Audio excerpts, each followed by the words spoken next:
Soumitra please stand up.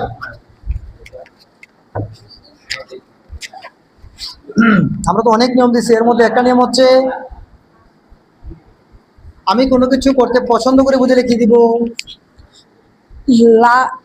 Like অথবা অথবা likes to. Two আমরা তখন দিব যখন আরেকটা ভার্ব বলবো নাকি। জি, স্যার। যদি কোনো কিছু করতে বোঝায় তাহলে আমরা লাইক অথবা লাইক সেখানে টু দিব, মানে কোনো কিছু পছন্দ করতে নাকি। যেমন আমি ফুটবল খেলা পছন্দ করি, আই লাইক ফুটবল।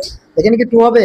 না স্যার, না, এখানে তো ভার্ব না এটা। জি, স্যার। কিন্তু আমি যদি বলি আমি ফুটবল খেলা দেখতে পছন্দ করি তাহলে কি হবে কেন? I like to watch football match নাকি, বা ফুটবল, শুধু ফুটবল বলে হবে।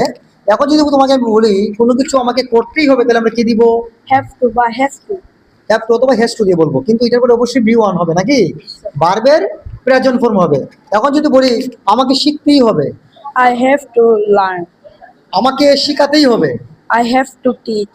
আমাকে যেতেই হবে, আই হ্যাভ টু গো। আমাকে রান্না করতেই হবে। I have to cook. Very good.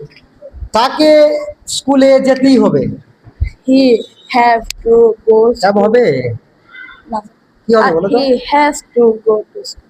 Go to school. ঠিক আছে, থ্যাংক ইউ।